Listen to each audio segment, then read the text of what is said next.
So that's kind of what today is just going to be, a little simple thing, a lot of conversation, a lot of ideas and brainstorming. And then I think if we want, we could potentially, and I'm happy to coordinate this, we could potentially share recipes in an email format.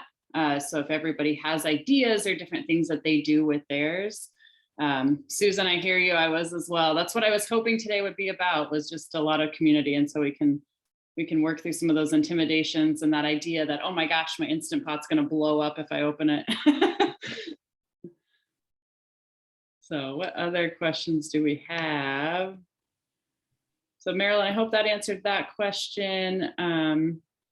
Susan, yeah, we'll work through some of the basics of it. And then just some other cool things that I haven't done with my Instant Pot, but they're on my list of things I want to do. Things such as canning. You can actually like sterilize your jars if you're into canning. You can cook dried beans from, dried in your cupboard to ready to eat. So there's some things that like, I'd like to have some time where we all just talk about these different ideas that we have. So anyway, I guess let's just start with the functionalities. That's, Susan, this kind of goes to your intimidation factor, which I feel it. I was there too at one point. So I don't know, everybody has their own type of Instant Pot. It might be kind of hard for you guys to see, but I can send pictures. But ultimately what happens, let me get closer. I think it kind of, but there's a whole bunch of different functionalities. So like you have your soup, your meat, your beans and chilies, cake, which I think is interesting because you can actually make cheesecake in these things. Egg, which is a function I use way too often. The slow cook function, we'll get into that here in a little bit. The saute function, which we'll actually use today. The rice function, multigrain, I have no idea what that is, to be very transparent. I've never used it, but nothing a little Google search won't help or hurt to do. Porridge, I believe, is porridge oatmeal. You can do something in there with that. The steaming function, I believe, is for vegetables. Sterilize is what you can do when I was mentioning the canning of jars. You can make yogurt. So that's one of the things that I want to work through is making non-dairy yogurt, because I try to stay pretty dairy free. I want to see how I can do that. And then we have our favorite one, the pressure cook function. So with all of that, I think the biggest difference between the pressure cooker and the slow cooker that I've been able to learn, and just, everything I've done with Instant Pots has been self-taught or just talking with my sister. She uses her Instant Pot a lot. But the biggest thing is it's not going to blow up, and you can't open the lid if the pressure hasn't been released. Like it physically locks, right? So it's not going to be like explode into your house and you're going to have stew everywhere. And so there is that slow cooker function on there. And then there's also the pressure cooker, which is the reason I ended up getting one, is because I love to cook and I love being able to throw something on at lunch because I work from home, throw something on at lunch and then have it be done for dinner.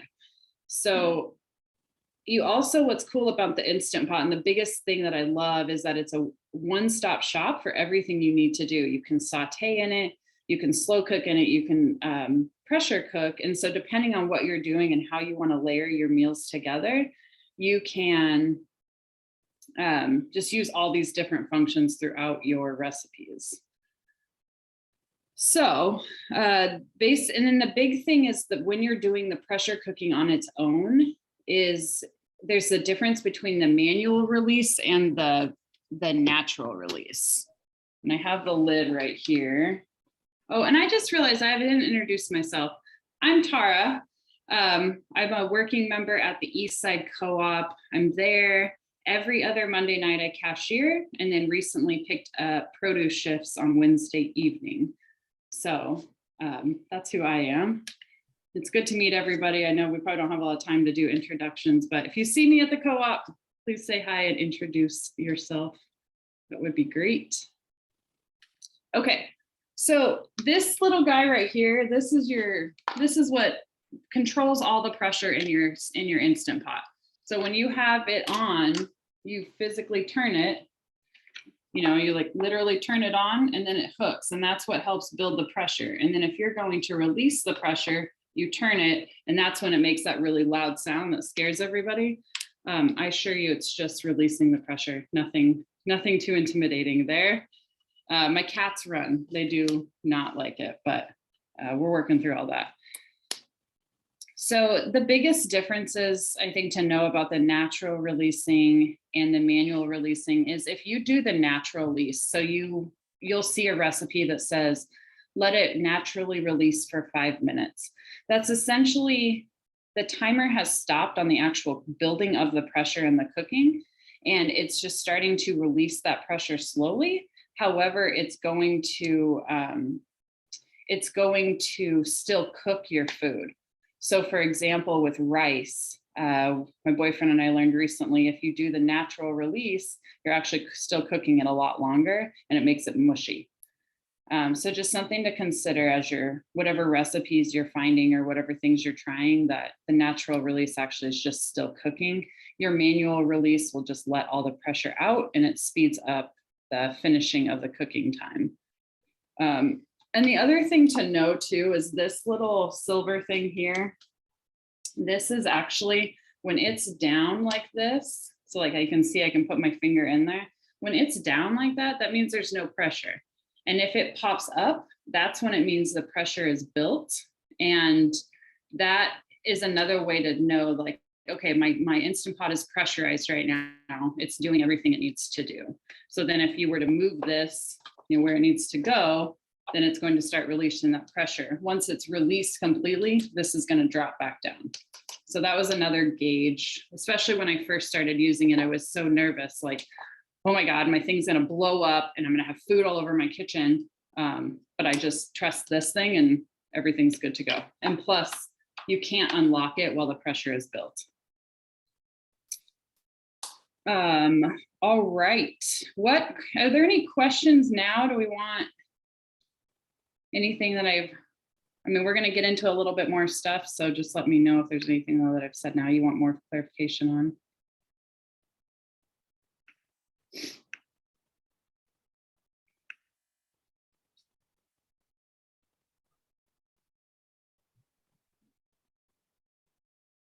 All right. I'm keeping an eye on the chat too. Monica, can you see the chat as well? Okay. I can, and there's someone who wants to enable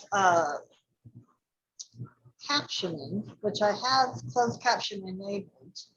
So, but I haven't used it before. Is that something that you do on your own computer, or is that something we can do for the whole meeting? Yeah, sure. I've never used it.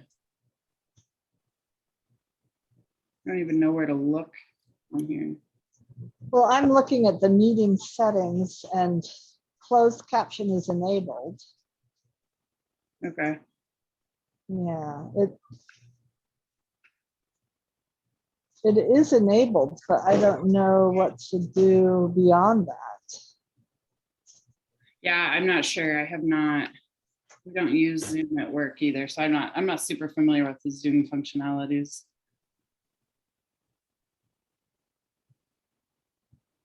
Yeah, I don't see another setting other than closed captioning, and that's on. Okay. Does anybody else know more about that?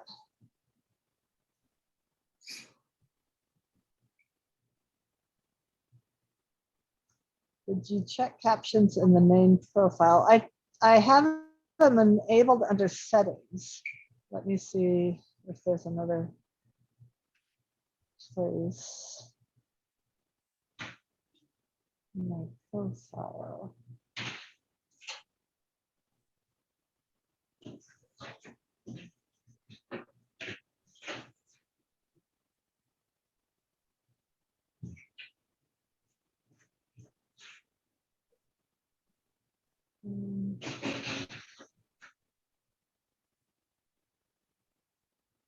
Gosh. Oh,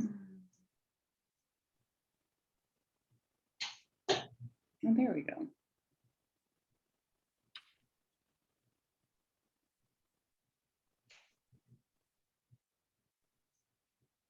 Okay, well, Monica, while you work on that, maybe we can figure some stuff out after. Maybe on the video itself, we can do that, but yeah, I'm not sure.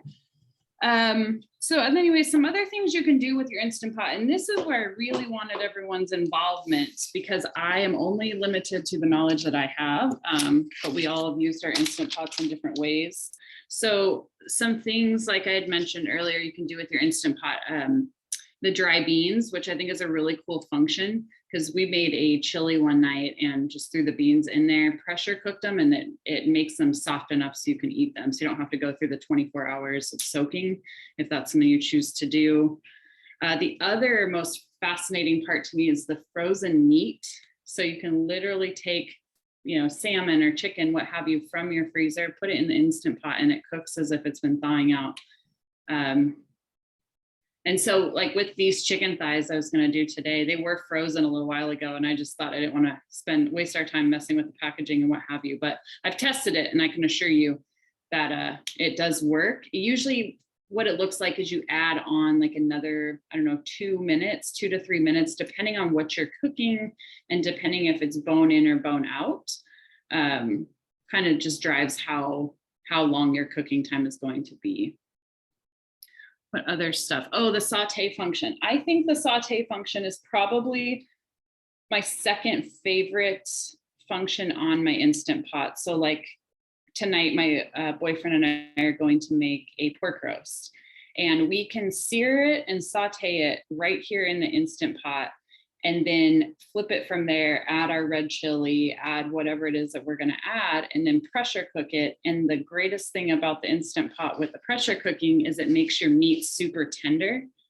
It can be easy to overcook until you get a little bit comfortable with it, but overall, it's very cool to be able to saute everything in there, scrape up the little yummy bits that you get, and then add your broths and your waters and your herbs, and then turn it to pressure and everything cooks together. So I love the saute function. I just think it's just really lovely. The sterilizing the jars for canning. So that is another one that, again, I want to get into. I really want to get into canning as it is. Sorry, my cat is going crazy. I want to get into canning and jarring as it is. So if anybody on here is a professional in that, let me know, and I will love to use you as my mentor. But I hear in the Instant Pot, you can actually put your jars in there and it will do everything it needs to do. So what else can we do? The hard-boiled eggs, which we'll do today because that's a pretty easy thing. And then I had it listed in the agenda, but you can do bone broth in the Instant Pot, which we've done before. And it's cool because it softens up the bones enough that we can actually grind ours up all together. And so when we drink our bone broth, it actually has the bones in there, but they're very, very, very tiny and completely emulsified, if you will. So what else do people like to do with their Instant Pots? And I'm going to take notes. And so we can send out one group email after just to share all the knowledge.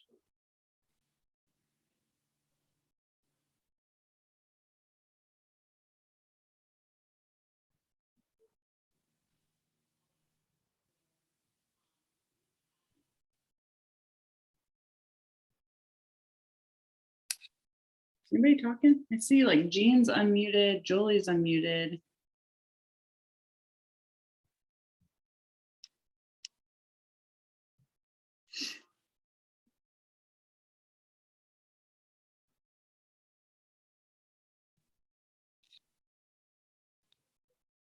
Nothing? Nobody does anything else? Or is just, oh, there we go.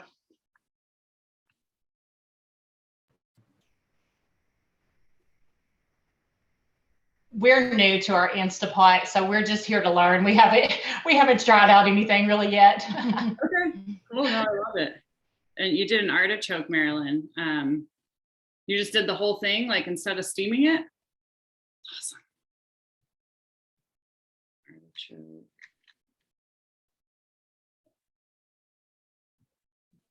Another thing that I will, I think was a big learning curve for me when I got my Instant Pot. Okay, one big one only fit. That's cool. I'm gonna have to try that.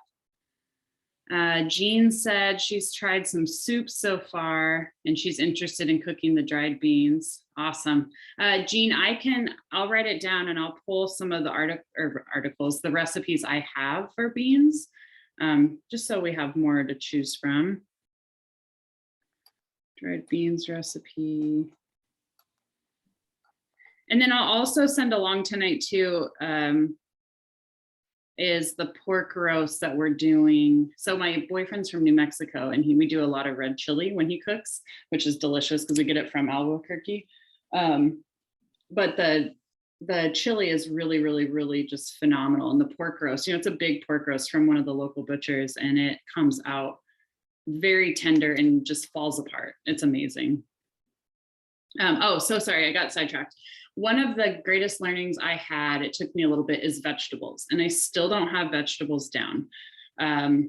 It's a learning curve because vegetables cook so fast in your Instant Pot that you have to just be very careful whatever you do. So I encourage with vegetables, just Google it to figure out, the type of vegetable. Obviously, like a potato is going to take a little bit longer than like kale. So just Google it just to make sure that you're following the exact recipe and the exact idea, depending on how you're cooking. I know that you can cook like full potatoes in the Instant Pot, which I think was really neat. So yeah, I would just do it that way. It's just the easiest way. And I've destroyed vegetables in my Instant Pot just because I'm like, 3 minutes doesn't seem like a lot. But when you think about it, it's cooking as it builds pressure, it's cooking while it's pressurized, and it's cooking while it's releasing the pressure. So there's a lot. All right, so cream soup needs to be at the top. Marilyn, can you expand on what you mean? The cream soup needs to be at the top? That sounds fascinating. I do love a good cream soup. And then S. Bennett says, I like the sticky rice. Yeah, I love rice in general, but Instant Pot. I think we accidentally made sticky rice the other day. It was fine, but.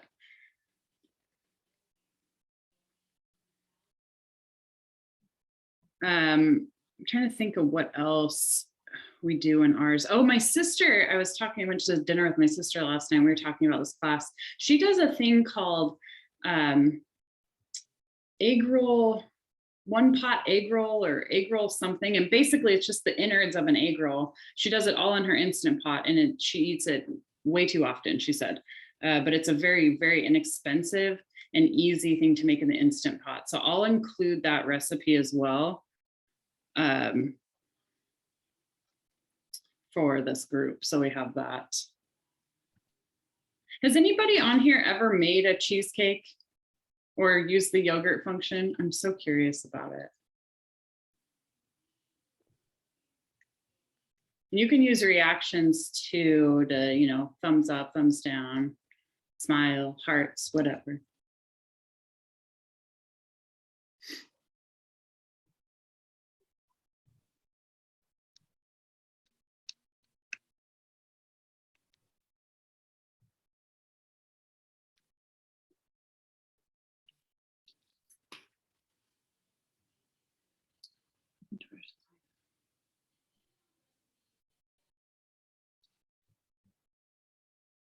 So TJ, I'm reading yours. I was looking forward to participating since I use Instant Pot instead of stove. Several different dishes I'd like to share as well as learn more, but no captions. So TJ, are you having a hard time hearing? Is that the captions that you're asking for? I just want to make sure I'm fully understanding. And I think also on the second piece, TJ, if you want to send dishes to Monica, I'm sure she would be able to get them over. She can send them over to me or what have you, and we can get them out to the group to be able to share.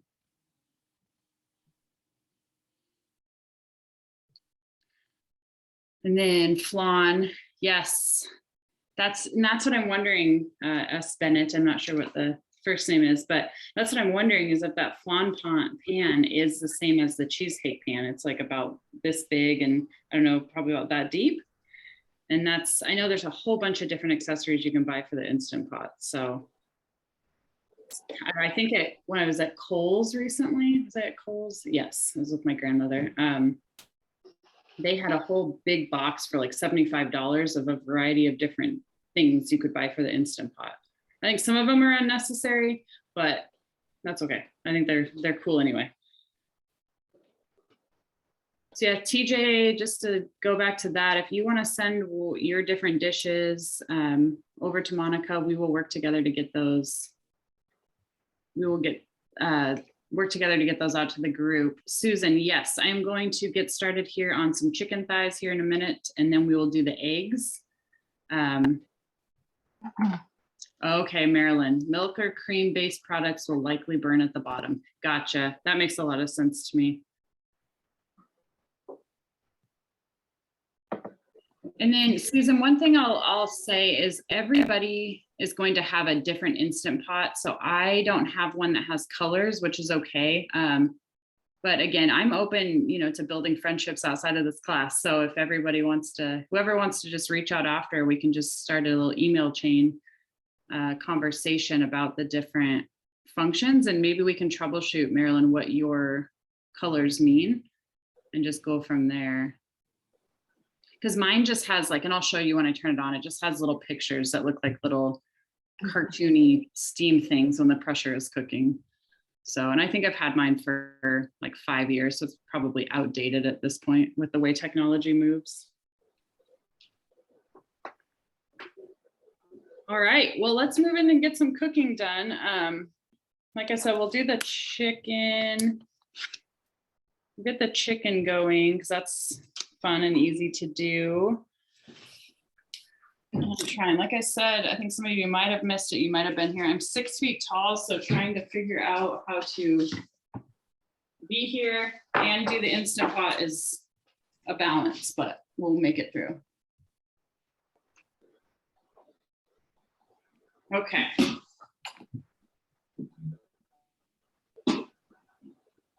All right, so to start, when you're cooking with your chickens, when you're cooking any, I start with the saute function. So on mine, I just hit, let me plug it in, it might help. So mine comes on, it just says off. And then this is where right here, I can just choose exactly what I'm gonna do. So for this first one, I'm gonna do the saute function.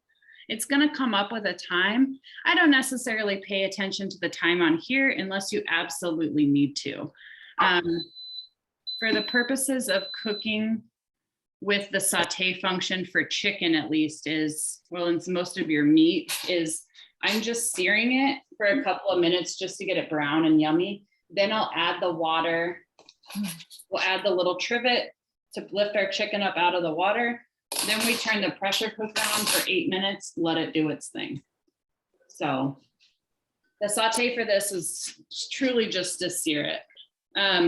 So for mine, doing my favorite little olive oils, let's see, you can use whatever oil that you want. And then this is a shameless plug for my favorite seasonings, but I don't know if you guys have heard of burlap and barrel seasoning.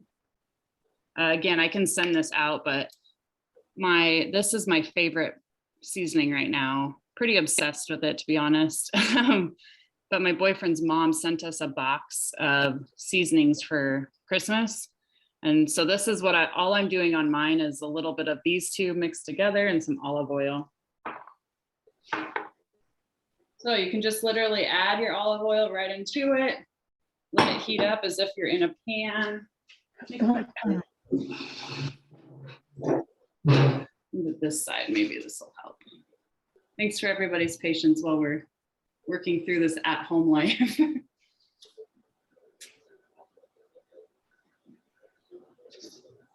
So I've had my chicken just marinating in the olive oil and stuff for a little while, and you're just putting it in there.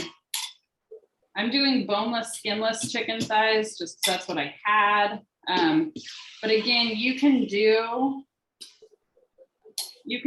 bone in and you can do frozen. You just add on a couple minutes of cooking time to the whole thing, and that's all the difference it makes. One of the other big things to remember with your Instant Pot is because it cooks your meat so incredibly tender and it cooks it fast. So I tried to do game hens in it one time, and I stuffed the game hens with lemon and fresh herbs, and they were super, super yummy. And then I went to pull them out and they fell apart because it tenderizes your meat in such a quick way. So just some of the fun little tricks you get to learn with your Instant Pot. So all I'm doing right now is sauteing.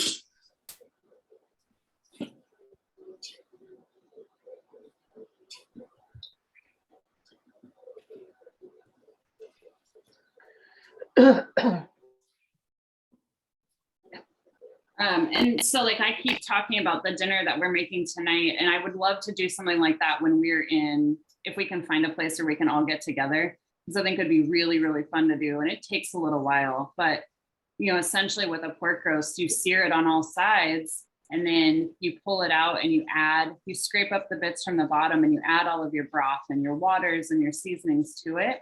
And then you put it back in and you turn it on the pressure cook for, I don't know, maybe 30 minutes to cook a big one. But it just doesn't take as long. So like a slow cooker, for example, is going to take, we all know 4 or 8 hours, depending on what we're doing. But with the Instant Pot, it cooks it in a fraction of the time because it's cooking based off pressure.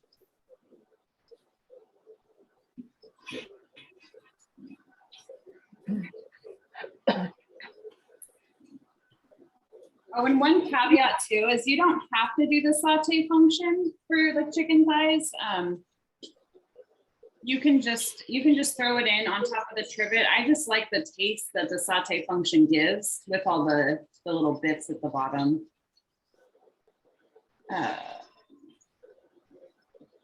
Flan pan. It's a thicker stainless steel 2-piece pan. You heat the sugar first in the pan, cooled, and add the rest. Oh, okay. I want to get one of these. Bennett, S. Bennett, I'm writing that down. Sounds delicious. Susan, we do the whole roast actually. So what we will end up doing is we'll do the whole roast for a while, and then after it's done its first little bout of cooking, we may cut it up. We just kind of see how long it's taking. But you can do either way. So, and sometimes what we'll do too is we will do the whole roast at first, and we'll cut it into, like, we'll say 4s. We'll turn the slow cooker function on and just let it slow cook a little bit longer, just to really get till it's completely pulled apart and just absorb more of the flavors into the smaller pieces. So I think that's probably one of my favorite things about the Instant Pot is that you're able to do really whatever you want with it, so it's like what I'm showing you here today is just my experiences with it, but everybody can do whatever it is they feel like doing. So it's fun. There's a lot of variety. Okay, I'm gonna pull this out. Give me just a second.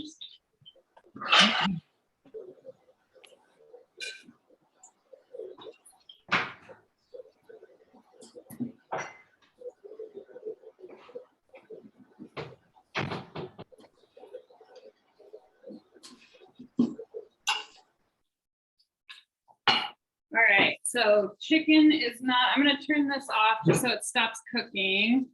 And on mine, I just hit the cancel button. So there's some little yummy bits at the bottom.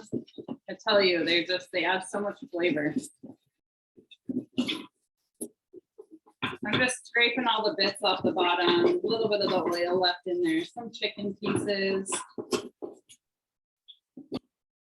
And then the biggest thing to know when you're doing pressure cooking is you have to add some sort of a water. So whether it's broth or water, that's the thing that's going to help build it. So I just have a cup of regular old water here. And that's what helps build the pressure. And then they'll come with these trivets. And you can use the trivets that come with your Instant Pot, or you can use a vegetable steamer. They work exactly the same. I've done both. So all you're doing is, let me see if I can show you what it looks like in here. So you can see the water isn't very it isn't covering the trivet. It's just right underneath it. And I think the general rule of thumb is about a cup-ish of water should give you what you need.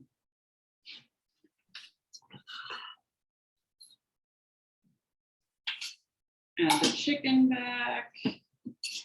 And the other trick with when you're cooking anything really is, you know, trying to keep it so it's not overlapping too much. Like you don't want to layer up a whole bunch of chicken on here. So all of mine is laid in here pretty flat, just so we can get that even pressure and cook on it. Okay, this is the fun part.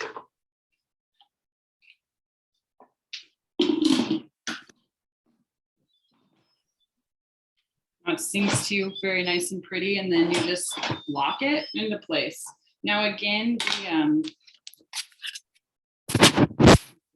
this. You can see that is down as I was talking about earlier.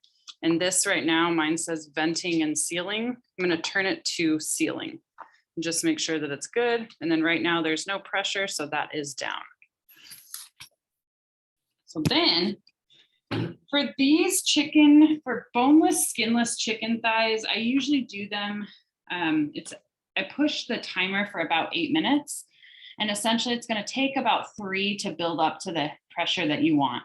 Then it's going to pressure for 8 minutes, and then we'll do the natural release function for 5.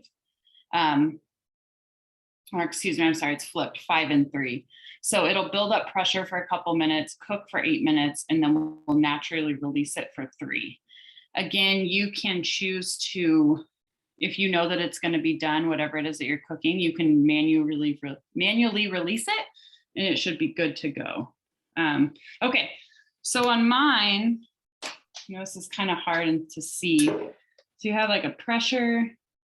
So you hit your pressure cook button down at the bottom right. It'll pop up, it'll say normal pressure high, and that's what I want. I just want normal pressure, normal high pressure. You can choose your pressure to be different. So you could do like a low pressure or a high. I do everything at high. Then you just want to choose the amount of time you want it to actually cook at the pressure that it's on. So I chose 8 minutes. And so I think you can see, so like this is what my screen looks like. It's got this little, I don't know, almost intimidating pot with a little fire underneath it. It just means it's building pressure.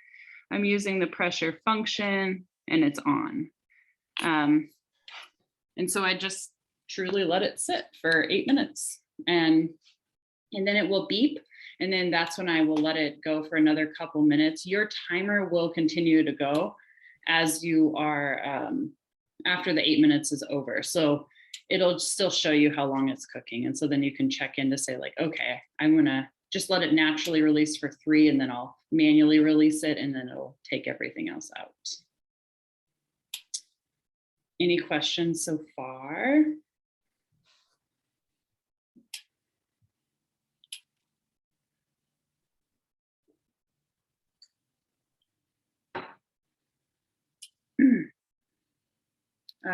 Monica, I think TJ asked, is that the correct email?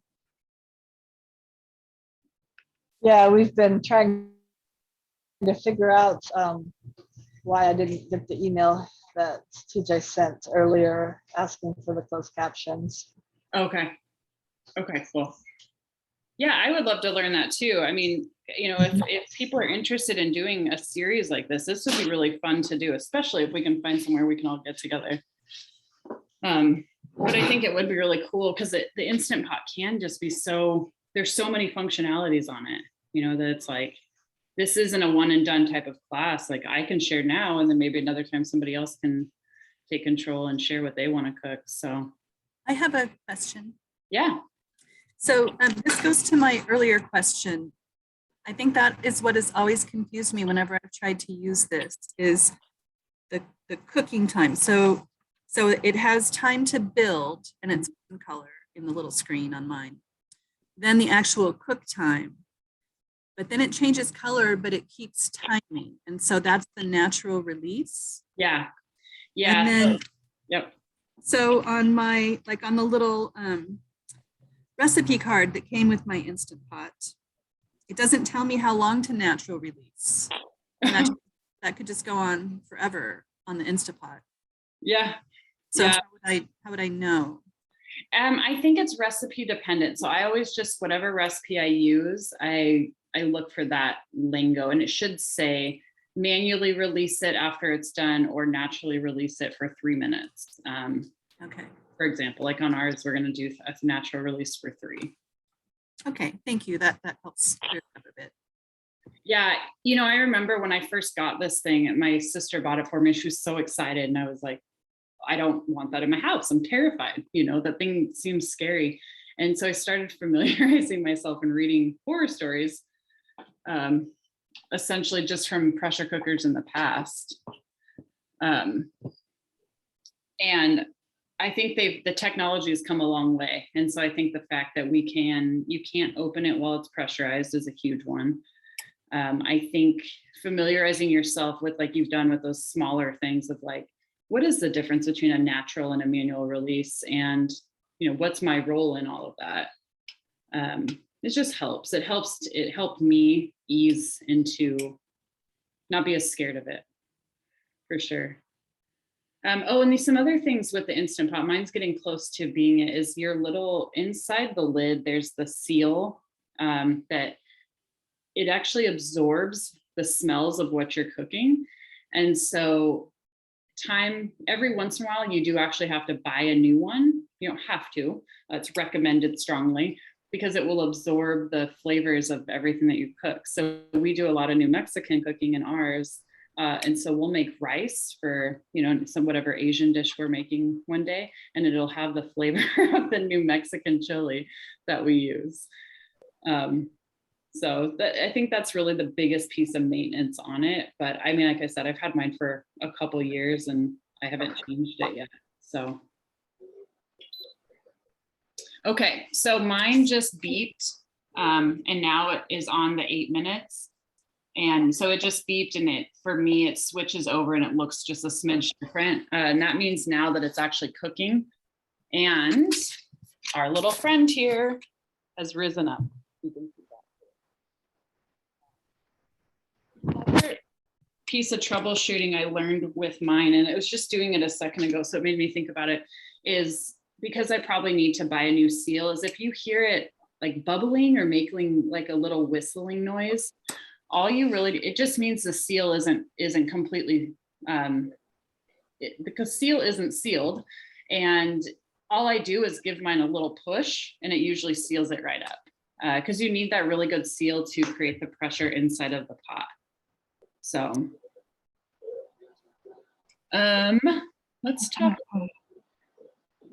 Am I going to say something?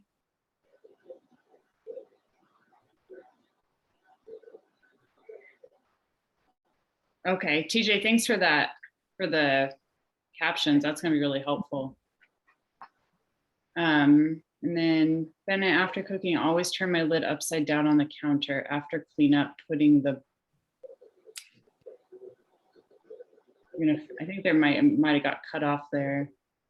So when you say you put it upside down on the counter, just with the seal and everything up, or a different way?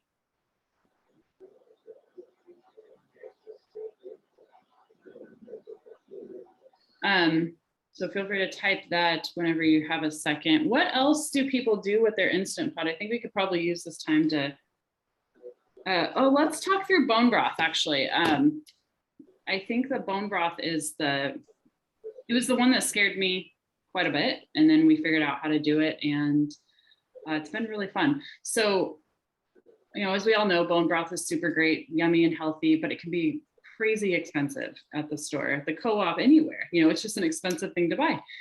So we started making our own, and we just would go to the butcher, even the co-op has the bones you can buy. And we just started making it literally on our own. So what it does is we would add a bunch of water, and you're pressurizing the bones to make them incredibly, incredibly soft. And so you can do it one of two ways. And again, we just taught ourselves through time, just trial and error. But we use the, oh God, I forget the name of it. Hold on, I'll grab it.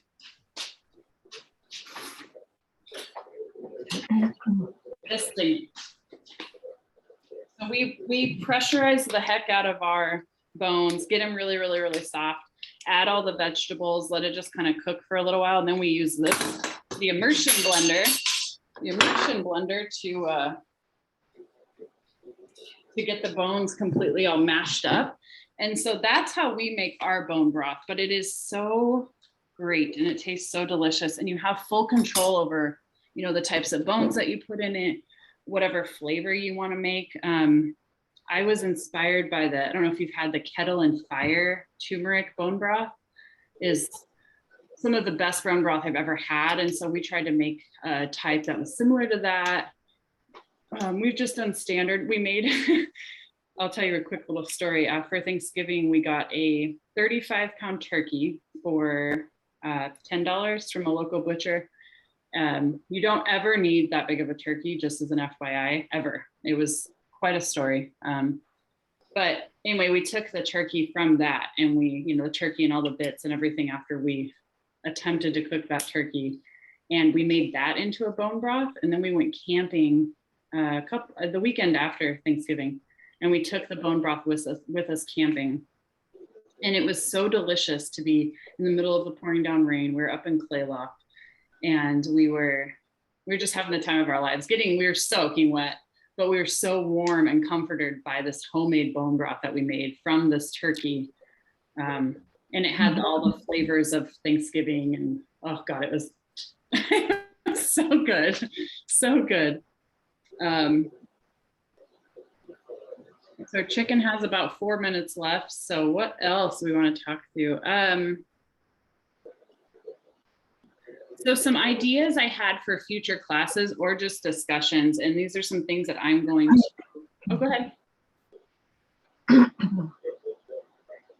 Someone gonna say something?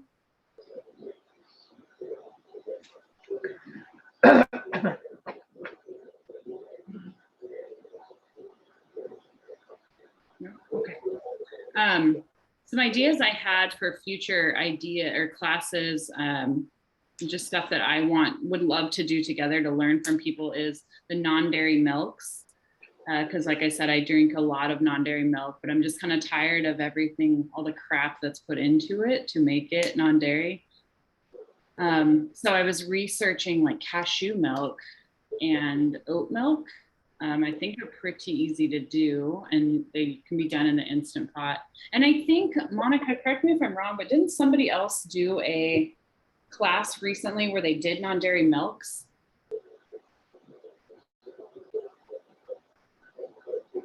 That class is coming up. It's next Saturday, and it's Pat Kolstad, and she's doing a non-dairy milk and some other basic vegan raw foods.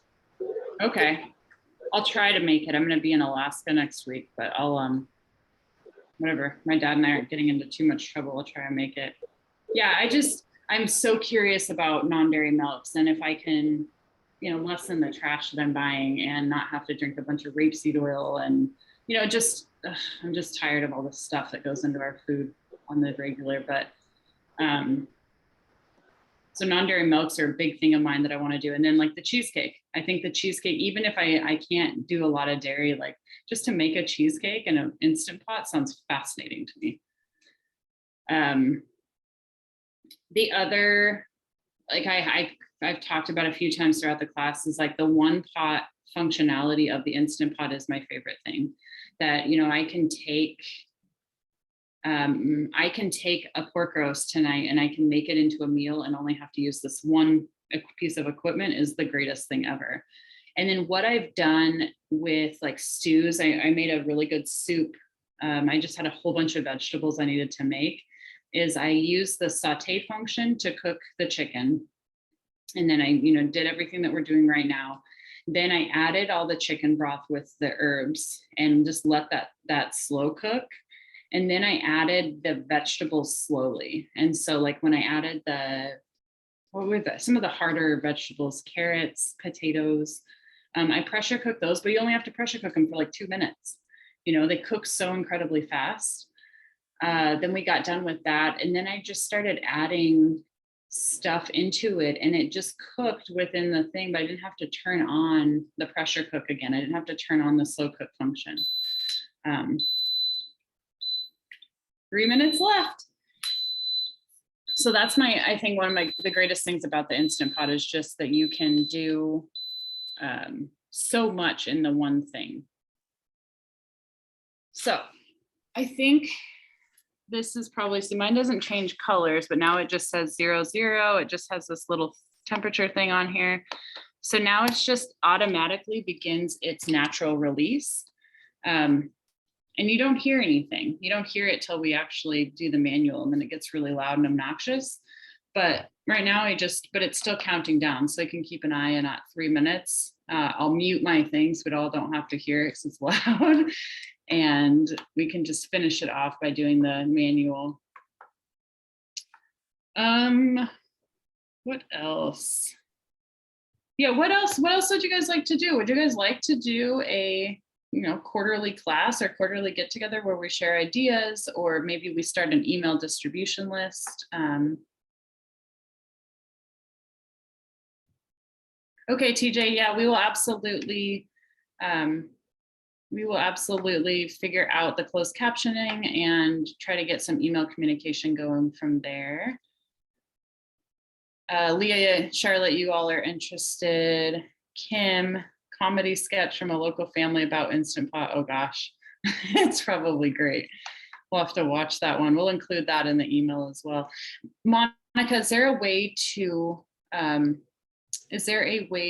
save the chat so we can keep track of all the requests? Okay. Yeah, I did that for the last class. I can just copy them and put them into a Word doc and share that with you. Yeah, I'm happy to coordinate setting up times. We could just do this once a quarter, get together and just bring ideas, and then hopefully, eventually we can all just actually get together wherever, whether it's at someone's home or at a shared space. I think it'd be so fun. Yeah, the co-op, back before COVID, we did classes at the Grub Farmhouse, and I like your idea about the yoga, the new yoga studio. So I think we can definitely make that happen when things are a little different. And in the spring, we're talking about doing a combo of Zoom or outside classes. Okay. And who knows, like if things are totally different, then maybe we could do stuff indoors as well. But it's hard to know where we're going to be. Yeah, it is really hard. But we'll see. We'll just keep rolling with it. If anything, though, we'll definitely I can commit to doing a quarterly. We can do something like this.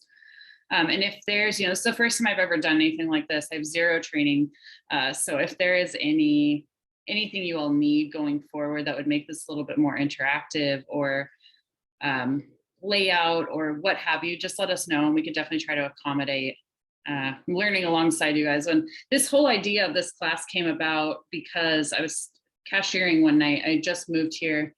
I just moved back from Denver, and I was talking to a lady about all these ideas for their recipes, and she said, you should teach a class. And here we are. So just trying my best. There's my boyfriend. Anyway, so mine is at 3 minutes now for the natural release. I'm going to hit mute on my computer just so you guys don't have to hear it. I mean, it's pretty loud. So I'm going to hit mute, and then once it's done, I will come back to you.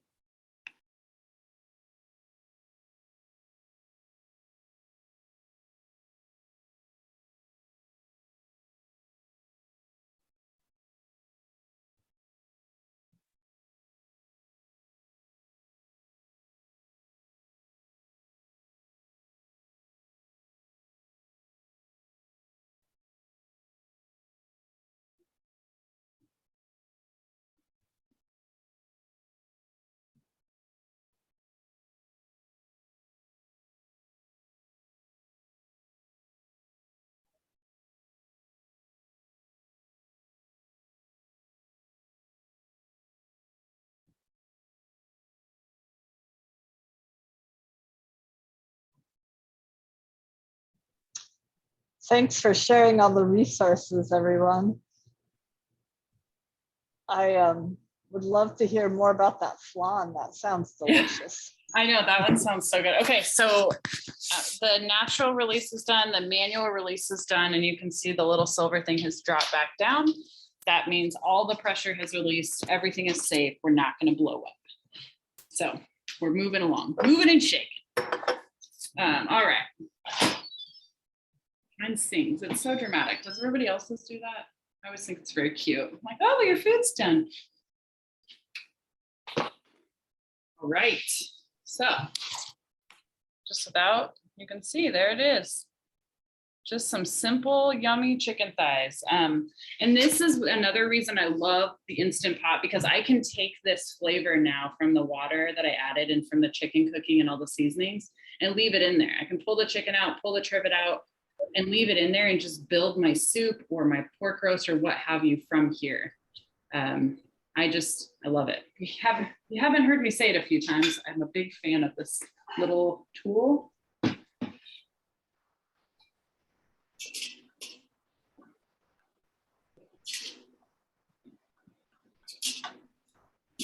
Oh yeah, see, I can barely pick up this chicken because it just falls apart. Oh, so delicious. Okay, so there's our Instant Pot chicken thighs. It's tender. It's the other nice thing about the Instant Pot too is it holds in a lot of the moisture. So I love to make bone-in pork chops. They're some of my favorite piece of meat. When you make them in here, and they're so tender when you're done, but they just retain so much flavor.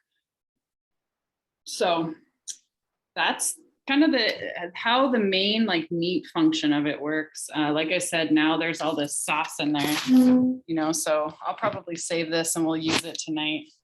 Just add it into our pork roast that we're gonna do, but it's just easy. Are there any questions so far? Any more? Beef stew, making you hungry? Yes. I'm starving too, so I'm in it with you. I think I've had a peanut butter and jelly sandwich today. Oh, some eggs. We had some eggs. Yes, I have made beef stew in the Instant Pot, and that to me is the epitome of why I love it, because you know, I keep talking about the bits at the bottom, and so you coat, you know, however you do your beef stew, coat it in flour, whatever, to get that yummy flavor, and then you saute it in here a little bit, but all that flavor stays in there. And so then you build up your stew from that beginning part with the beef bits, and it's just delicious. Jean, you can go right to the pressure cooking. You can do either or. I enjoy the saute function because I like it, adds a little bit more flavor for me, but you don't have to at all, especially if you're in a time crunch. And like if you're cooking something that's frozen, you won't be able to do the saute function. So you just literally dump your frozen chicken in there, hit the pressure cook button, and then you're done.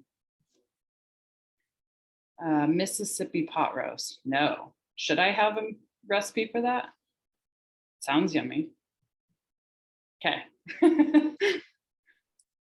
Yeah, no, I would love it. I love roasts and stews and all of that.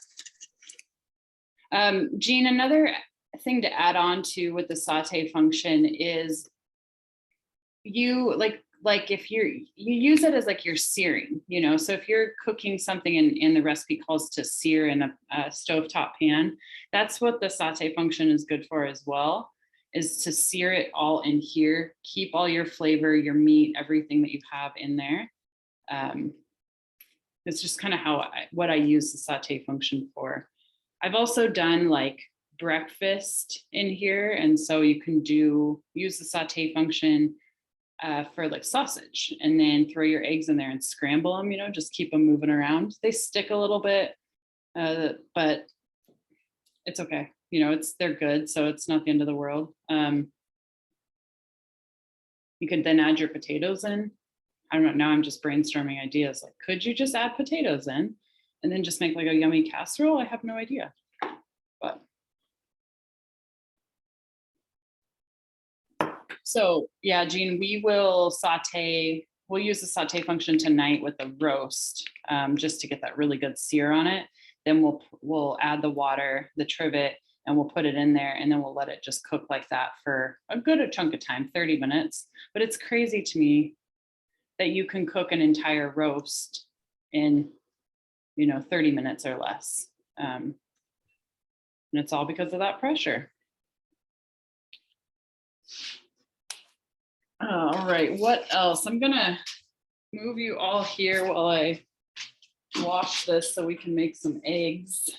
So the eggs are the other favorite thing I love making in here, because I think they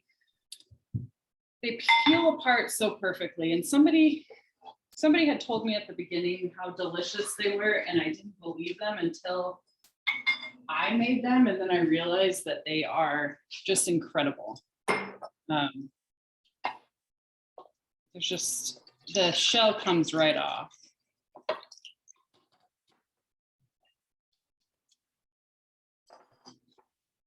One thing I have to say with eggs is I have not tried a soft boiled egg in here, because I just think, I feel like there's not a good way to do it, but I don't know that yet. So if anybody ever gets the courage to try a soft boiled egg, let me know. So here's all the water and the yum from there.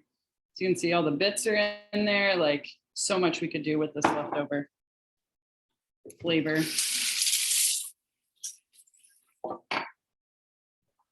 Now with the eggs, let's see, let me find my soap. With the eggs, there is an egg function. I don't know if every single one has the egg button on there. The one thing I will tell you that I've always done, and I learned it pretty early on, and it's worked for me every time, it's called the 5-5-5. Okay, Susan, yours doesn't. So it's called the 5-5-5 method. And essentially it's 5 minutes to build up pressure, 5 minutes to cook, 5 minutes to release. And that's supposed to cook them, that cooks them perfectly. That's what I have known to do forever. So on mine, you can do the egg function though.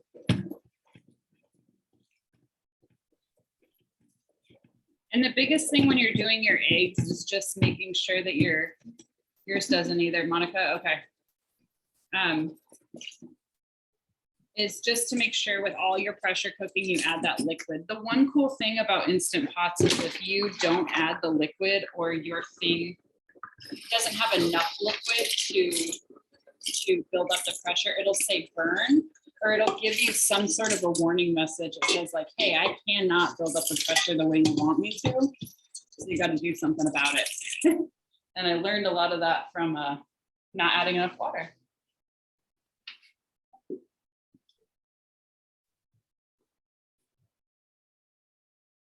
See, that one dish, like this is why I love it. One single dish.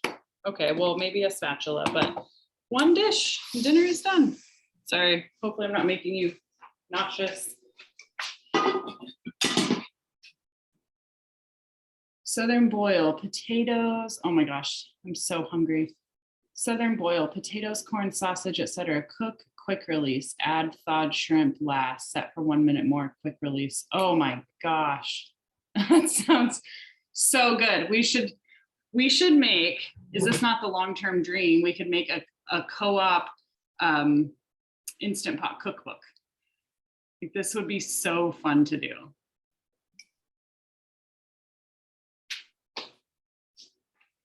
Okay, I just need to grab some water. I love that idea. Yeah, I mean, we can just put it together over a good period of time, and then figure out somebody. I'm sure somebody at the co-op knows a printing person, right? Okay, with your eggs, I don't know if you guys buy these eggs, but I buy them at Costco a lot of times because we go through a lot of eggs in my house, but I bought these ones at the co-op recently. They're so good. They're creamy. The yolks are very orange. They're just delicious. Okay, Kim, you did acorn squash. Yeah. Did you do, so a few minutes rather than an hour? Did you put the water in with the trivet and what have you, or did you just throw the acorn right onto the bottom? And then S. Bennett, soft boiled egg. Yes. Set time for 3 to 4, quick release, add eggs to iced water bath immediately. Okay. So 3 minutes. Do you do the soft boiled eggs at the high pressure or do you do them at the lower pressure? I think that's always one of the other caveats to everything we cook is like, is it high or low? Oh, Kim, that reminds me, I've also done delicata squash in mine and spaghetti squash. I'm a big squash fan. And delicata doesn't take long at all. Just like you said, it takes 45 minutes in the oven, but in the Instant Pot, it's a couple. Okay, Kim, put water in and use the rack, split the squash in half and cleaned out the seeds first. Okay, perfect. Oh, and then somebody said earlier about the double basket. I'm so confused. I really want to know about this double basket, Marilyn. So where you can use 1 or 2 for meat and vegetables. So do you put like the meat at the bottom and the vegetables at top? So you can just pull the vegetables out? Is that the intent? But I love it. So that's why I want to know more about it. Okay, Marilyn said yes. Man, this is what I think is going to be cool about this is we all have such different experiences and there's so many tools we can use. There's like, there's a fancy little egg holder that it has like little silver things. You can put your eggs in it and you can double stack it. I've never bought it. In fact, I haven't bought anything for this, but I just put my eggs in here on the trivet. It works for me. I don't eat a ton of hard-boiled eggs anyway, but I think they're awesome. They're easy to do in here. So 1, 2, 3, 4. Okay, I'm just gonna do all my eggs since we're going shopping tonight anyway. So I just threw 8 eggs in here. So that's what I had left. Nothing fancy. On top of the trivet with the water. And then you can hear some of the pressure venting. Turn it to sealing. And then for me, I'm gonna hit egg. Well, I have to hit cancel. And then the egg. And so mine automatically defaults to the 5. And so that's essentially what's going to happen is going back to that 5-5-5 method. So it's going to build up for 5, cook for 5, and then it will release for 5. And then it's done. And then you have the most perfect little hard-boiled eggs. Okay. So what else? We have acorn squash being talked about. All these, oh my gosh, that Southern boil sounds so good. S. Bennett on the Southern boil, potatoes, corn, sausage, etc. Cook, quick release. How long do you cook all that for, that first round?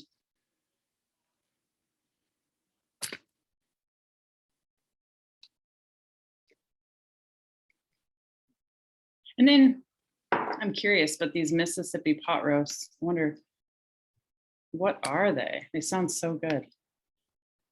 Is it just a flavor profile that makes? Okay. Okay. The classic pot roast. Yum. Dump and start recipe, unless you want to brown it first. So this goes back to that question. If you have to do the saute, you don't have to do anything. The saute is truly up to you. I love the saute function. I just like it. I think it adds a little bit more flavor, but never have to do it. Okay, I'm gonna save this one as well. So Jean, how would you do these eggs if you don't have the egg function on your control panel? So this is where you would use the pressure cooker and you would just set the timer to 5 minutes. And then it's going to build up pressure for 5. Then it will cook it for 5, and then you will naturally release it for 5. So that's that 5-5-5 method I was talking about. And I think that's what, or I know that's what this egg button is doing. So right now on mine, it just says on. You can see it, but it just says on and you can hear it. It's making a little bit of gurgling noises. So it's just building up the pressure as we're chatting. So it builds up pressure for 5 minutes, cooks for 5 minutes at the pressurized amount, naturally releases for 5, and then you do your thing with the manual release. Okay. Kim, chuck roast, dry ranch dressing, Lipton onion soup, butter, beef broth, and pepperoncinis. Oh my God, it sounds delectable. It sounds so good. I'm so hungry. And then S. Bennett, Southern boiled, 20 to 25 minute first part after adding shrimp, addition 1 minute. Okay. And then did you say, I'm gonna just look back at your set for 1 minute more quick release. Okay. Okay. Quick release it. Yeah. I would say I probably quick release more than I do the slow release, partially because I forget stuff easily. I get very distracted when I'm cooking, but most of the recipes I've ever cooked have never wanted it to cook longer. So that's just been my experience with it. Oh, the egg roll recipe I kept talking about is called egg roll in a bowl. And yeah, I'll get that recipe for my sister. It's supposed to be quite delish. So we can add that to our little recipe cookbook. And then the other question I had, just a logistical question, does the weekends work good for everybody for this, like the middle of the afternoon? I know it was a beautiful day out, so the temptation to go outside and play was probably pretty high today, but weekends work for you, Lee and Charlotte, Kay, Susan, they work for you. Cool. Yeah, they work for me as well. I work Monday through Thursday at work. So, but I'm happy to do it earlier in the day or later in the day, whatever works better for the group. Monica, what are your thoughts? I think whatever works best for the group, we can make them work anytime. Okay. Okay, cool. So we can at least stick to weekends. We'll just keep it around maybe mid-afternoon, just give people time to do their days and then. Okay, egg roll in a bowl is really easy to make on the stove. Awesome. Good to know. I had never heard of it until my sister, I swear we talk all the time. She lives in Denver. And I'm like, what are you having for dinner tonight? She's like, egg roll in a bowl. I'm like, we had that last night. She loves it. So it sounds delicious. It sounds like you can do a lot with it too. Oh.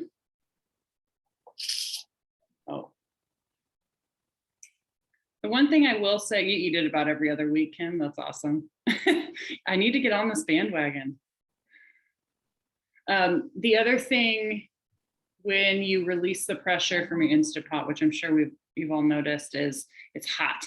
I just accidentally touched it and it, just like quickly, but it's very, very hot. And so my condo in Denver, when I did it, where it was placed, it actually made the thing under my cupboards start to bubble from the condensation because I was using it so much. So just things to consider. It is releasing a lot of steam at once.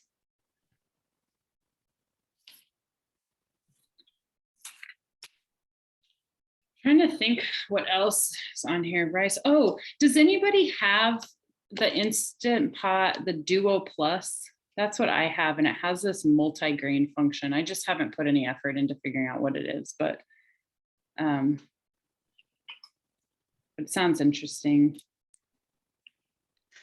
Mine has that function as well, but I've never used it. Yeah, I don't know what it is.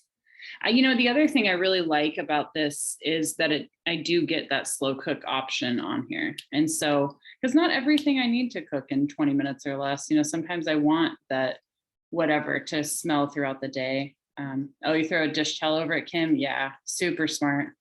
Probably a lot smarter than I am. I just like to burn my hands and then realize quickly what I'm doing wrong. But, oh my gosh, what was I saying? I'm sorry. Oh, just the slow cooker function. Yeah, there's some stuff that I like to have that option of doing it, and you can do it for slow, like for 8 hours, you can do it for 4, or you can do it for, less than an hour with the Instant Pot.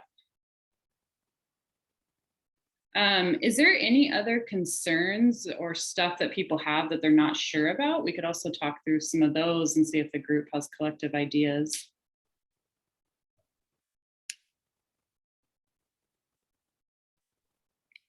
Yeah, see, stew is one of them too. I really like it in the Instant Pot, but I also really like it as a slow cooker. I tell you though, bone-in pork chops in the Instant Pot, because you can use that saute function. And then I have this like sweeter, spicy mix that I rub on there. And it just makes some of the best pork chops I've ever had. I think better than pan fried.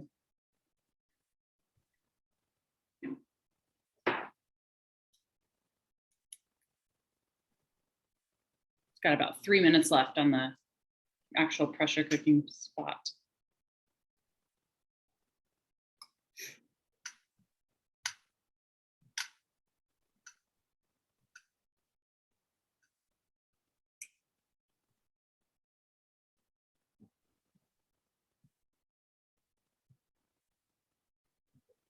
Yeah, and I'll do more reading and research too on like other stuff that we could probably practice with our Instant Pots, more about cooking the beans and the IP.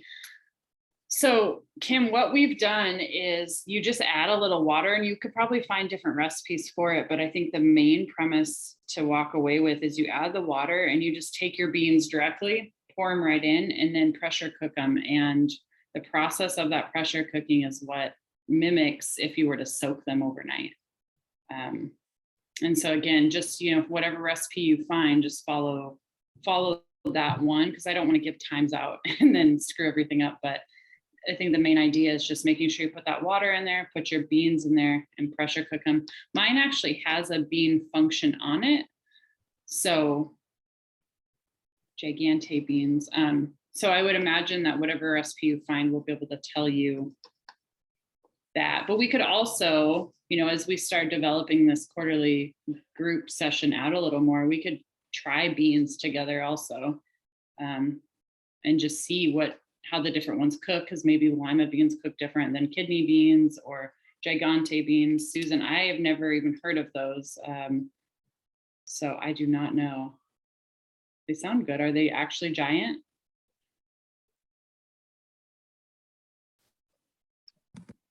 Yes, they're also, I think, maybe called Corona beans. Okay.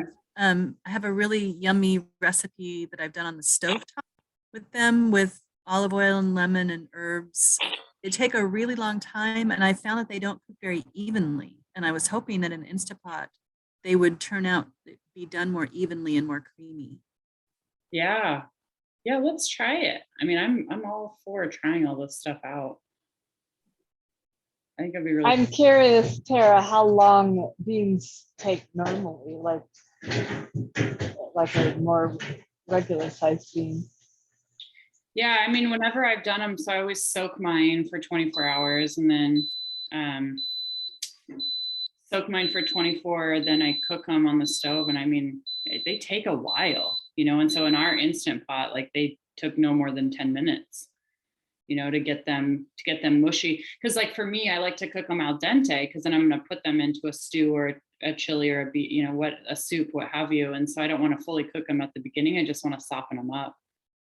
So yeah, Susan, I'm going to write that down, and we'll keep a track of this as well. But I'm curious about these beans. They sound yummy, especially when you said creamy. I'm all for creamy food. I just love it. Greek style gigante beans with feta. Oh my gosh, that sounds so good. This is great. I mean, this is what I wanted this class to be about, was all of us getting together and sharing. Oh, okay. Okay. This looks delicious. I don't know if you guys can see the link, but okay, they're large lima beans.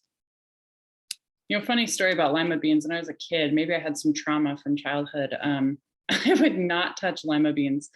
And I remember we lived in Alaska, I believe.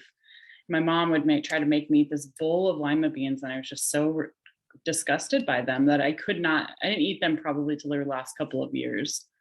Now I think they're great, but when I was a child, they were awful. So, but I'm much more adventurous and overcoming of stuff from childhood now. So I can try out some large lima beans. So this, just so you guys probably heard the beep. So now it's moved into the manual release, or I'm sorry, the natural release. So let it just do that for a couple more minutes, and then we'll throw it into an ice bath and boom, hard-boiled eggs. What else? What else have people done with this beautiful little thing? Has anybody, I think I've asked it, but I don't know if I saw it. Has anybody done the canning in it yet? Or have heard of it?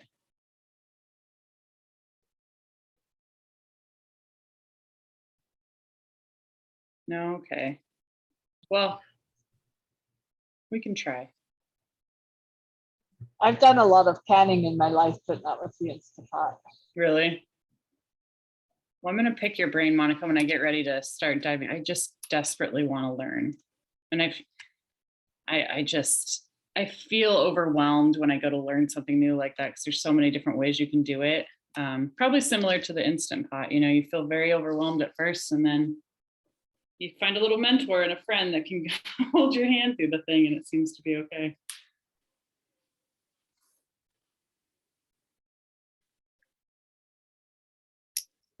I will say when you're cooking frozen meat, you know, it's just, you don't cook it for much longer. It's like a couple of minutes. So the first frozen piece of food I ever did was Arctic char.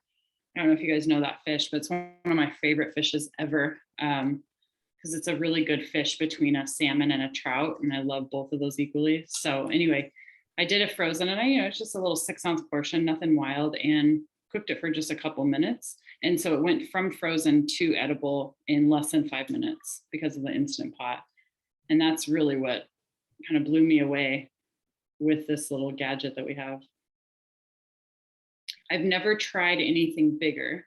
I usually stick with all the small stuff. So like I've never taken a roast from the freezer and thrown it in there and hoped for the best. Not to say it can't be done. I just haven't done it.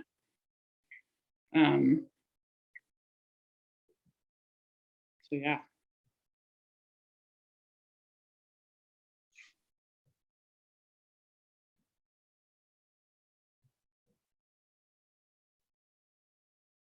Got about a minute, less than a minute left.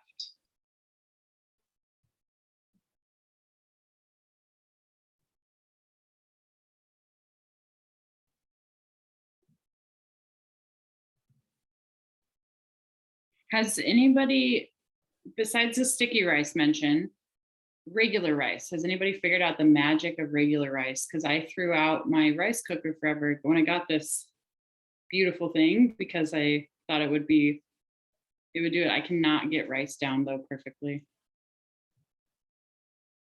So does anybody have tips on the rice? That would be a cool one to help me as well.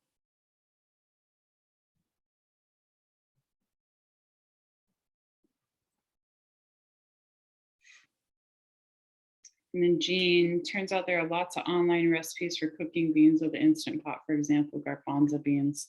Oh yeah, and Minimalist Baker is one of my favorite. I get a lot of recipes from this blog just because it's such easy meat cooking. Oh, okay. So the baking, I've never done the baking soda. This is helpful. It's more learning. So water, herbs, healthy pinch. See, so this one's interesting because this one still has you soaking them overnight. So I'll research that some more. I'm curious because whenever I've done the dried beans in here, I haven't had to soak them. So I'm curious just what is the difference if we do or we don't. Maybe it's a gas thing. I have no idea. But just all the homework to do. I'm excited about it. Many bean recipes that bypass the soaking. Okay, cool. Yeah, Susan, the Minimalist Baker. So I got into cleaner eating. I'm not perfect at it. I mean, it's just the easier type of eating for me to follow, but I love chips, you know, so that's just how it's going to be, and sugar. I love sugar. But the Minimalist Baker for me was probably one of the easier ones that aligned with that, because nothing was big and fancy. You know, sometimes I want to make a really delicious meal, but I don't want millions of different of ingredients. And so I've followed her stuff a lot.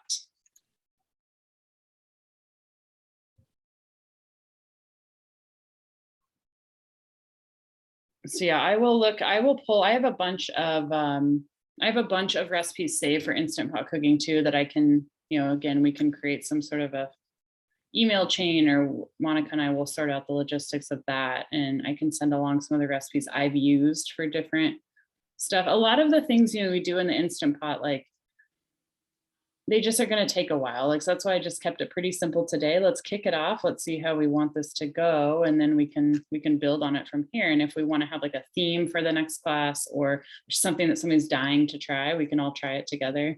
You know, whatever works. In the aquafaba, maybe. Yeah, that's what, let me look into that.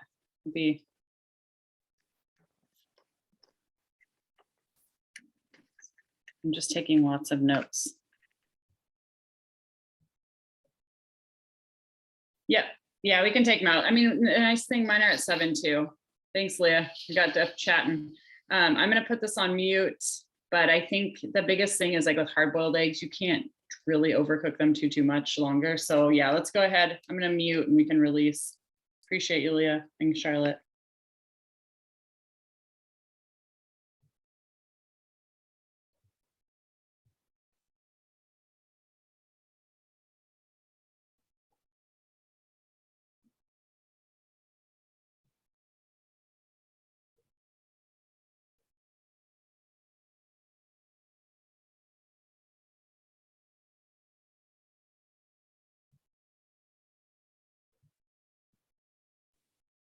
All right. Yes, Jean, the squash is a really cool thing. And I you know, think we've all talked about it a little bit here, but like there is the stuff that you cook in your oven that takes forever and ever. You put it in your Instant Pot and it's done in like, you know, an eighth of the time. And you can do, like I was saying earlier, you can do like whole potatoes and just things that you would never consider. And it just cooks so quickly and keeps everything moist.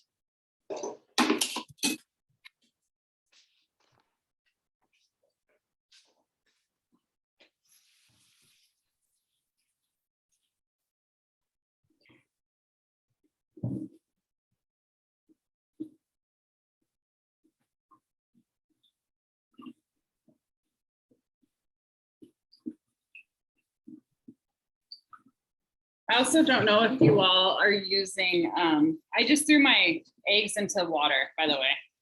You can use ice bath water, whatever works for you. I don't know if you guys, complete side note, but are using the air fryer at all much, but we now have an air fryer and that's been quite fascinating to learn.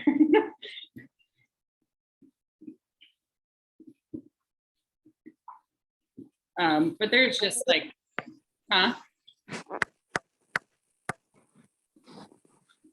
Thanks, Ken. We'll talk to you soon. Monica and I will work out all the logistical stuff that we can.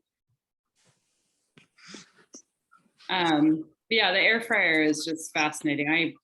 I'm not very comfortable with it, but we're trying all kinds of new things. The latest thing I saw on the internet was that you could do soft-boiled eggs in it. And of course, the video you see is like they're so perfect and they fall apart amazing, but I couldn't figure that out. So, but I can say the air fried vegetables are delicious.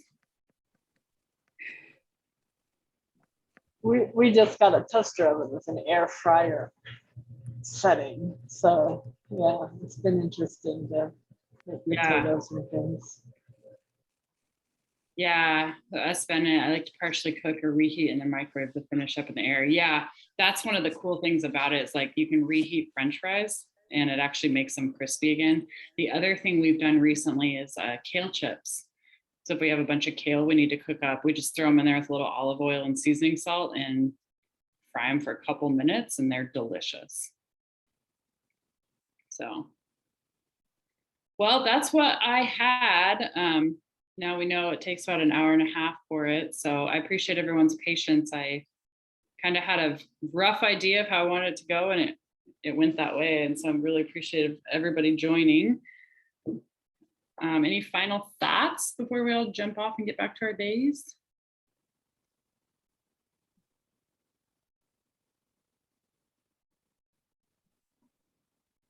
All right. Well, thank you. Thank you, Monica and I. Yeah, you're welcome, Jean. Thank you for joining. Like I said, if I see you around the co-op, feel free to say hi and introduce yourself. I think one of my favorite things about the co-op is that connection I've gotten with community since I moved here. So it was almost an honor to do something like this. It was just, you know, we don't get to see everybody, obviously, physically be in the same room together, but we can take some time out to connect through the virtual world anywhere. I'm at the East Side one, Monday nights, every other Monday night, and Wednesday evenings. So Monday nights I cashier, Wednesdays I do produce. So like I'll be there this Monday. Usually Alejandro and I have a dance party on Monday nights. It's kind of what we've coined our Mondays to be. So, all right, everyone. Well, take care. Enjoy your weekend. Get out and get some vitamin D, and we will talk soon. Bye. So Yeah. Tara, I think that a lot of people directly messaged you. Okay. Are you, so I don't think if I copied it, I would get all of them. Are you on a computer or your phone? I'm on a computer.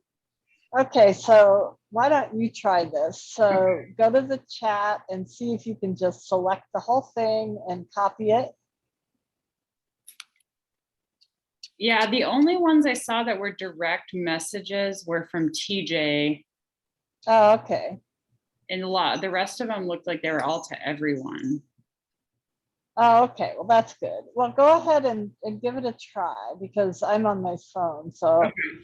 I would have to sign in on a computer to do that. Okay. Yeah, I'm just gonna do an email real quick. I'll just send it to you. Yeah, there you go. Oh yeah, we got lots of stuff to go through. Heck yeah. I know, it's super cool. I love how everybody participated. That was awesome. Yeah, and that's really, I just sent you the copy of the chat that I got. That's what I really wanted. You know, I don't do this. Yeah. I had no idea. And I haven't even attended a class. So I was like, I would love to just socialize. Exactly. It'll be fun when we can make things and then I'll share them, you know. Yeah. How are the other classes going? They're going well. They've all been very successful.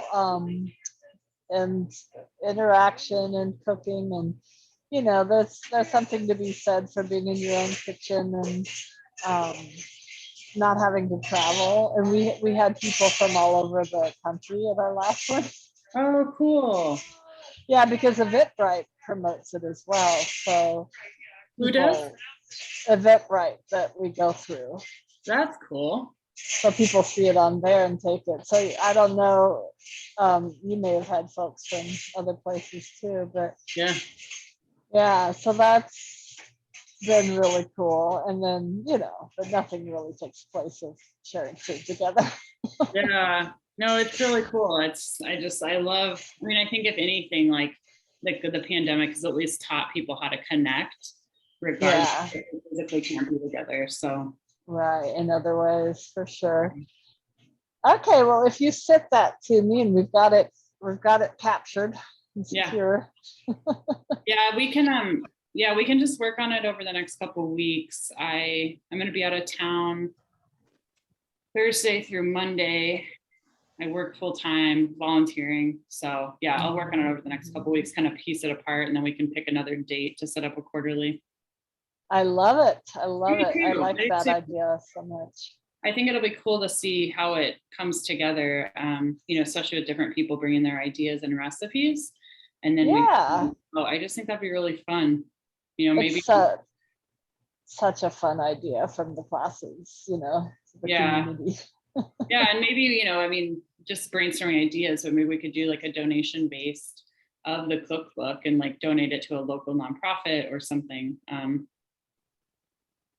Yeah. There's options. There's options. So yeah, I love it. Great. Well, thanks so much. You're welcome. Bye. Bye-bye.